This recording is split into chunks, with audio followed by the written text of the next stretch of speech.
Nós vimos no vídeo anterior que Simão Cirineu, que estava dentro da roça, vai levar a cruz de Jesus. Ele vai ser, portanto, o modelo de discípulo fiel no seguimento de Jesus. Literalmente, Jesus vai na frente e Simão Cirineu vai carregando a cruz, seguindo Jesus até o Calvário.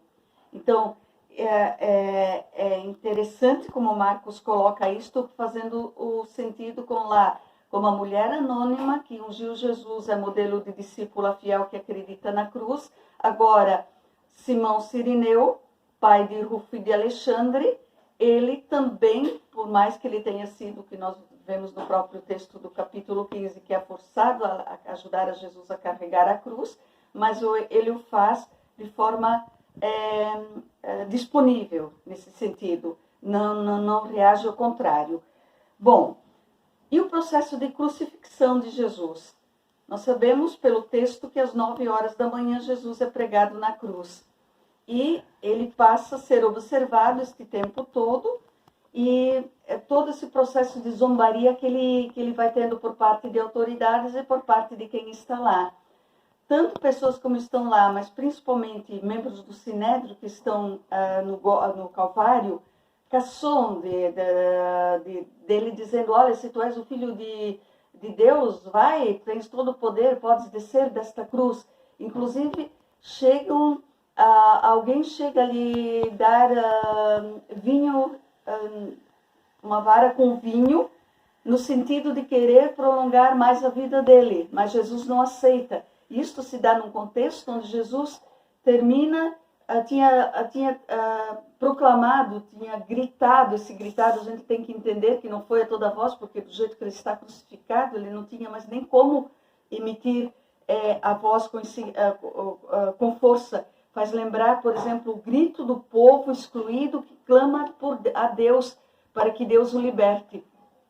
Quando Jesus diz, lá no versículo 34 do capítulo 15, Eloi, Eloi, lama sabachthani, que quer dizer, meu Deus, por que me abandonaste? Os que estavam lá entenderam Eloi, Eloi como se Jesus estivesse se chamando por Elias.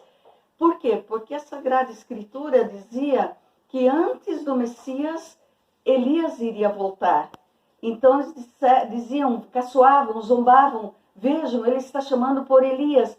Então, olha, essa tentativa até de dar vinho para Jesus e de caçoar, se tu és realmente o Filho de Deus, tu desce dali, podes descer dali, era no sentido de que, vamos esperar para Elias então vir.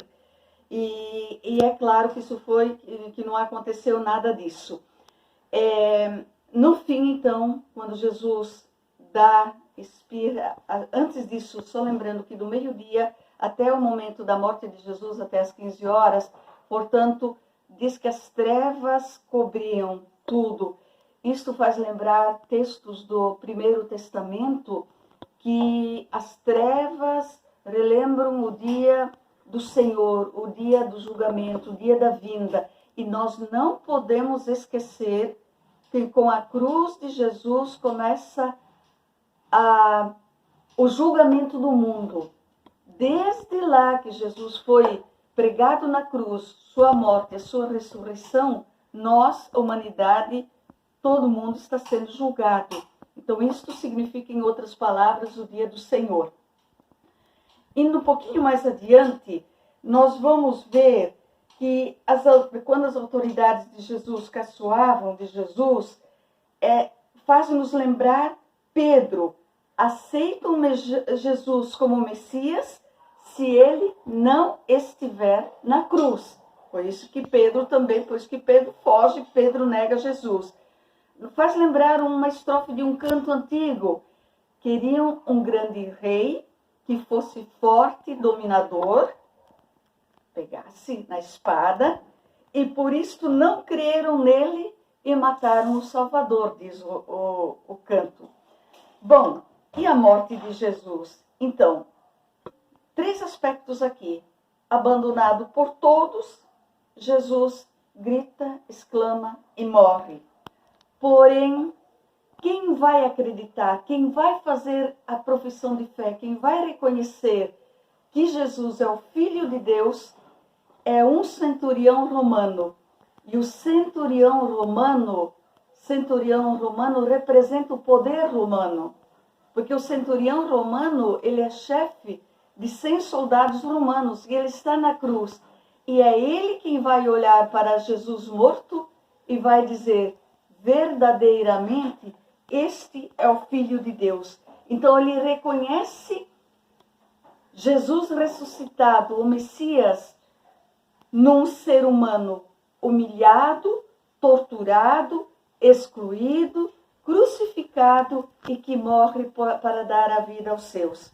Então, como a mulher anônima em Betânia, ao ungir Jesus, agora, no fim, aparece um discípulo modelo que será um pagão, um centurião romano, que vai reconhecer o Messias servo, ou seja, Jesus, o Messias servo, porque na cruz ele reconhece Jesus que se entrega totalmente, que se coloca totalmente a serviço, servo por todos nós. E ainda tendo presente o Gólgota, no momento em todo o processo de crucificação, de morte de Jesus, Marcos capítulo 15, 41 traz presente as 3 mulheres que desde a Galileia acompanharam, e ele cita 3 que estavam presentes de longe, olhando para a cruz, porque nós precisamos ter uma coisa aqui bem clara: nenhum parente, nenhum amigo de um crucificado podia permanecer próximo. A distância mínima era de 5 metros, de onde podiam ficar observando o crucificado. Por isso, Marcos coloca que elas estavam de longe, à distância. Algumas mulheres, ele diz, entre elas Maria Madalena, Maria mãe de Tiago e Salomé, estavam acompanhando isto tudo. E no versículo 41 ainda, lembra-nos de que aqui está falando também, esta Maria mãe de Tiago, é Maria, mãe de José também. Não é José o pai adotivo de Jesus, tá ok? Isso que tem que ter presente, são depois discípulos de Jesus. E elas estão fiéis, porque vêm desde a Galileia, elas são discípulas fiéis que desde a Galileia vêm acompanhando Jesus, não o traíram, não o negaram e também não fugiram como os outros discípulos o fizeram. Uma outra coisa agora, na morte de Jesus. Quem reconhece Jesus na cruz, que ele é verdadeiramente Deus, o Filho de Deus, vai ser um pagão, centurião romano. Centurião romano representa o poder romano, porque centurião é o chefe de um grupo de 100 soldados.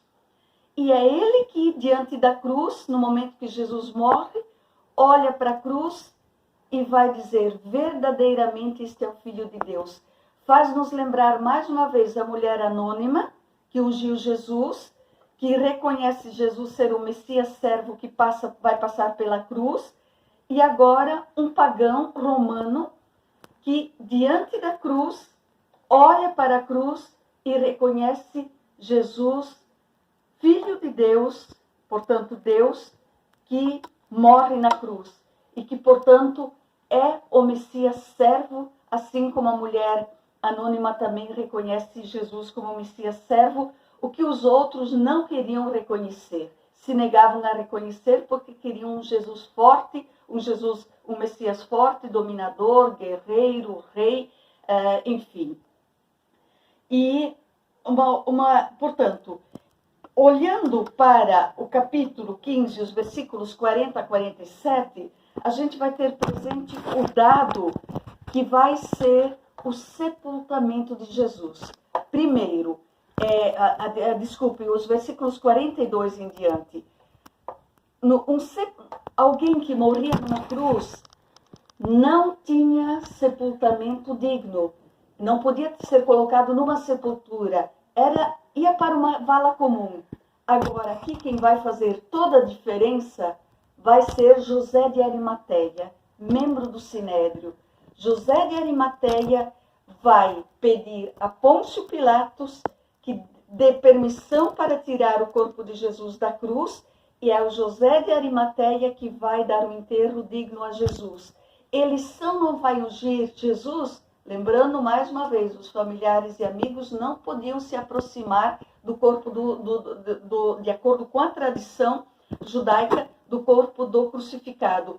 Portanto, quem iria ungir Jesus, de acordo com a tradição, seria José de Arimateia. Mas não dava mais tempo, porque nós precisamos lembrar que o dia terminava quando começava o pôr do sol. E com o pôr do sol estava começando, portanto, o dia seguinte, que era sábado. E não era um sábado, mais um sábado para ser guardado, mas era o sábado onde também, por coincidência, se estava celebrando a Páscoa judaica.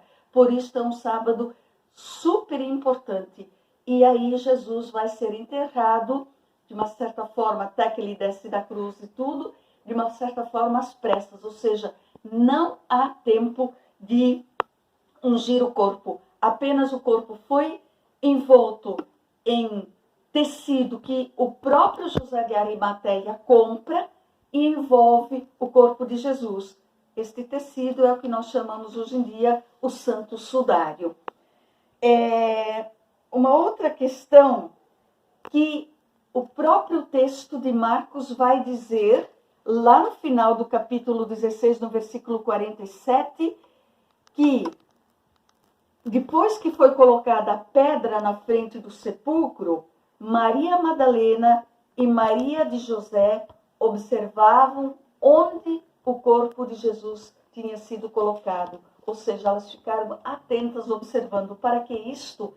Porque elas queriam voltar com perfumes para ungir, terminar de ungir, ou seja, embalsamar o corpo de Jesus, como se fazia com qualquer corpo de judeu que morria, mas volta a ressuscitar, volta a relembrar, ressaltar, de que isto não se fazia com um crucificado. Vamos agora para a parte final, que é a ressurreição, e que Marcos não vai se preocupar. Marcos simplesmente vai colocar 8 versículos que temos no capítulo 16 para falar da ressurreição.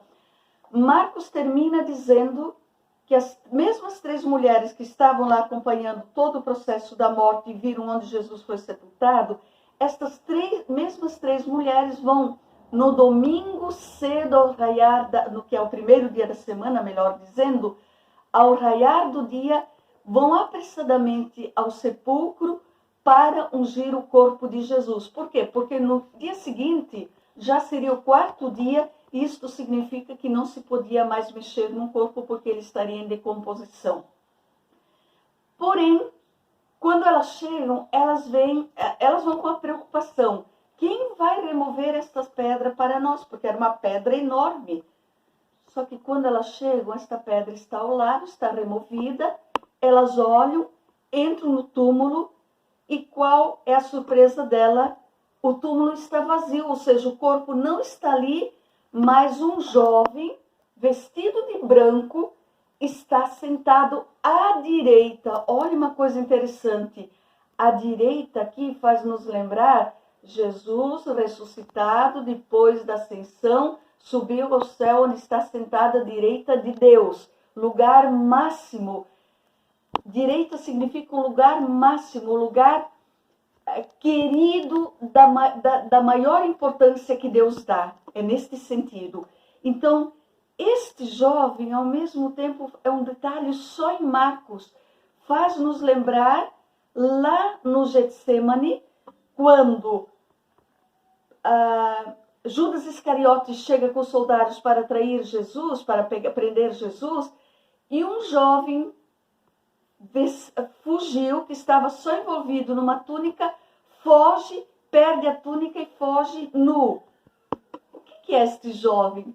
É o modelo do discípulo desapegado, ou seja, que continuará fiel. Então vejam, e aqui nós temos um jovem sentado no túmulo, vestido de branco, e diz às mulheres: o que vocês estão procurando? Olhem, prestem atenção na frase: Jesus Nazareno, o crucificado, ressuscitou. Identifica Jesus de Nazaré, crucificado, e anuncia que ele está ressuscitado. O túmulo está vazio, ele ressuscitou. Então não é o túmulo vazio que vai comprovar a ressurreição, mas anúncio desse mensageiro de Deus que anuncia para as mulheres. E o momento que ele anuncia, no versículo 6 isto está. No versículo 7 ele diz: mas ide dizer aos discípulos de Jesus e a Pedro que ele, Jesus ressuscitado, irá à frente deles para a Galileia, e lá o verão como ele havia dito. Ou seja, o que este mensageiro, este jovem está dizendo às mulheres? Olha, é lá na Galileia, o lugar dos excluídos, onde tudo começou, é lá que ele irá se manifestar ressuscitado para o seu grupo. Portanto, Pedro e os discípulos devem fazer o caminho. E que caminho isto? Por que no versículo 8, e Marcos termina com este versículo, diz assim: as mulheres saíram, correram apressadamente, fugiram do sepulcro, estavam com medo e por puro medo não disseram a ninguém que Jesus havia ressuscitado. Isso é estranho. O que estes versículos, na verdade, estão querendo nos dizer? Estão querendo nos dizer o seguinte, que as mulheres ficam assustadas pela força que a mensagem do ressuscitado tem, deste jovem faz da ressurreição. Elas que acompanharam Jesus da Galileia até a cruz, sabem o quanto que foi difícil, que significa, como é difícil, e como pede coerência e fidelidade a seguir Jesus tomando a cruz, seguindo ele desde a Galileia até a ressurreição. Por isto, até o Calvário, melhor dizendo, por isto, elas são as verdadeiras discípulas. Têm medo, pois terão que ter força, coragem para enfrentar os conflitos que virão com a construção do reino de Deus, ou seja, em colocar agora em prática e vivenciar esses valores do reino de Deus que Jesus anunciou. E ao mesmo tempo, ter força e coragem diante da prática de relações novas que o Evangelho, agora a partir do ressuscitado, irá exigir e suscitar no meio dos seus seguidores e dos seus anunciadores. Então é nesse sentido que nós temos que entender o medo. Uma outra questão ainda é esta missão que dá, portanto, quando diz Pedro, ele é o único entre os discípulos que é mencionado, esse jovem de branco, vestido de branco, ele dá um nome Pedro, não mais Simão. E Pedro é o nome que identifica o discípulo de Jesus Cristo. O discípulo que assume aquilo que Jesus Cristo pede, a missão. E, portanto, é preciso, volto a reforçar, é preciso seguir o ressuscitado. E segui-lo é refazer o caminho que ele percorreu da Galileia até a cruz. E assim contribuir para que o reino de Deus aconteça. Bom, Marcos termina o texto dele assim. Depois, mais adiante, e tendo aval canônico, podendo incluir este texto, discípulos membros da comunidade de Marcos, das comunidades cristãs que eram acompanhadas por Marcos, vão complementar este texto da ressurreição, incluindo os versículos 9 até o versículo 20. Eu não vou parar a gravação, o celular está tocando, mas para não parar, vamos adiante. Então, eles vão se basear em várias outras tradições de Mateus, de Lucas, de Atos, inclusive de Salmo, para relatar que Jesus ressuscitou. Por quê? Porque as comunidades necessitavam ter mais elementos de como Jesus apareceu e de que forma que o seu grupo começou a acreditar nele como ressuscitado. Por isso, volto a repetir, estes versículos 9 a 20 do capítulo 16 é um texto posterior que foi acrescido, mas que não foi escrito pelo próprio Marcos. Foi acrescido posteriormente. E quais são esses aspectos que eles vão colocar? Primeiro, nos versículos 9 a 10, quando falam que Maria Madalena, Jesus aparece ressuscitada Maria Madalena. Eles vão pegar João capítulo 20, versículos 11 a 18. Mas quando, aqui Marcos, no caso, quem escreve esse epílogo, vai dizer que Maria Madalena chega aos discípulos e anuncia que Jesus lhe apareceu e ressuscitou, o texto é bem claro, eles não vão acreditar em Maria Madalena. Depois, nesse mesmo texto, nos versículos 12 e 13 do capítulo 16 de Marcos, ele vai fazer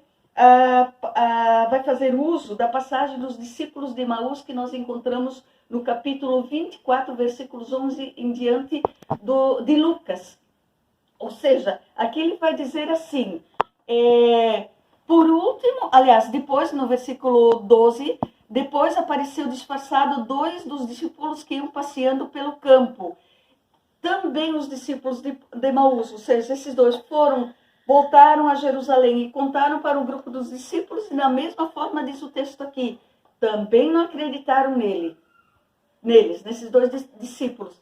Uma terceira vez, finalmente Jesus aparece aos 11 que estavam reunidos à mesa. Atenção, a questão da mesa, intimidade, comunhão.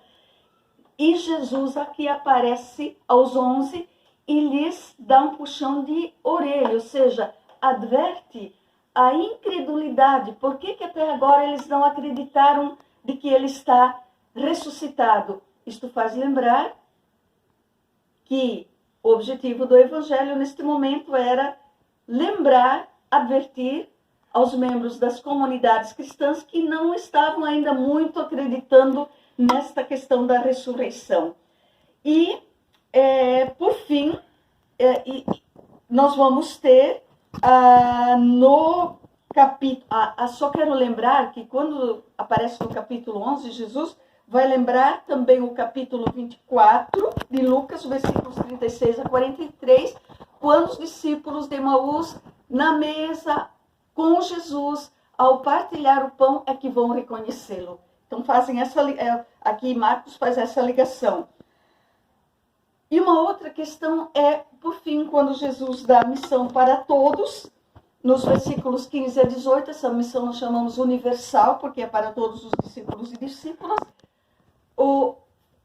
Quem escreve este texto vai se basear em Mateus, capítulo 28, os versículos 16 a 20, em Lucas, o capítulo 24, versículos 26 em diante, e na primeira carta de Timóteo, no capítulo 3, no versículo 16, ou seja, que a missão é para todos.